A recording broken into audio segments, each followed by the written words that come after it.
नाशिकमध्ये जाऊयात। नाशिकच्या लैंगिक अत्याचाराच्या प्रकरणामधील आरोपी रवींद्र एरंडे याला सध्या नाशिकच्या सत्र न्यायालयामध्ये हजर केलं जाणार आहे।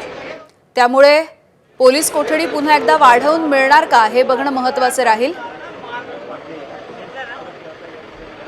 नाशिकमधल्या नामांकित कंपनीमधील लैंगिक अत्याचार आणि धर्मांतर असं प्रकरण आहे आणि याविषयी आता रवींद्र एरंडे याला नाशिकच्या सत्र न्यायालयामध्ये हजर केलं जाणार आहे। याआधी त्याला 2 दिवसांची पोलीस कोठडी सुनावण्यात आलेली होती। त्यामुळे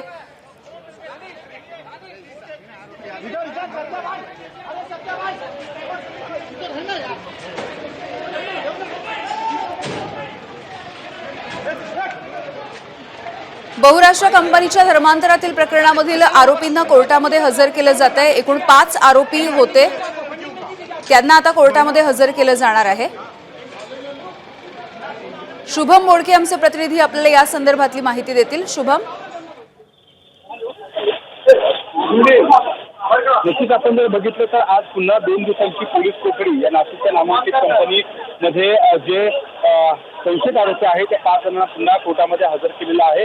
तर आपण जर बघितलं तर कोर्ट परिसरामध्ये मोठ्या प्रमाणात पोलिसांचा बंदोबस्त त्या ठिकाणी हा लावण्यात आल्याचं आपल्याला पाहायला मिळते। या ठिकाणी जर बघितलं तर या सर्व आरोपी आहेत त्या आरोपींची कसून चौकशी केली गेली। त्यांच्या मोबाईलमध्ये काही व्हिडिओ देखील मिळून आलेले आहे। एकूण जर पाहिलं तर या कंपनीमध्ये जे काम करत होते त्यांची जाब नोंदवल्यानंतर मोठ्या प्रमाणामध्ये काही पुरावे जे आहेत ते एसआयटीच्या हाती लागलेले आहेत आणि आज या सुनावणीच्या दरम्यान ते पुरावे जे आहेत ते कोर्टासमोर सादर केले जाणार आहे।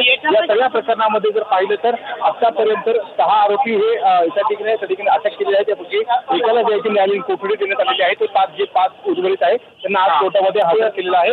यामुळे या सगळ्या महिला लैंगिक अत्याचार सोबत त्यांचा मानसिक छळ केल्याप्रकरणी आणि धर्मांतराचा प्रयत्न केल्याप्रकरणी आज कोर्टामध्ये नेमकी काय सुनावणी होते हे बघणं तितकंच महत्त्वाचं असणार आहे। अगदी शुभम, आतापर्यंत एकूण 9 तक्रारी दाखल झालेल्या होत्या। आवाहन देखील केलं जात होतं या प्रकरणी की अनेकांनी पुढे यावं आणि असं काही घडलं असेल तर त्याला वाचा फोडावी। नक्कीच खरं तर या संदर्भामध्ये अनेक ज्या तरुणी आहेत त्यांच्यासोबत ह्या अशा पद्धतीचे अत्याचार झालेले आहे, लैंगिक शोषण त्यांचं झालेलं आहे। मात्र यामधल्या 8 ज्या पीडित आहेत त्यांनी तक्रार दिलेली आहे। या 9 तक्रारीमध्ये एक जो आहे तो पुरुष त्या ठिकाणी कर्मचारी होता, त्याचा धर्मांतर करण्याचा प्रयत्न झालेला होता, ती एक तक्रार आहे। अशा एकूण 9 तक्रारी आहेत।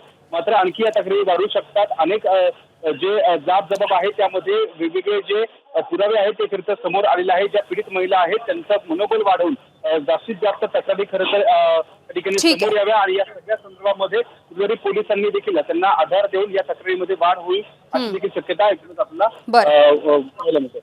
ठीक आहे, नेमकी आता काय सुनावणी होणार ते आपल्याला बघावं लागेल। धन्यवाद शुभम माहितीसाठी। एबीपी माझा, उघडा डोळे बघा नीट।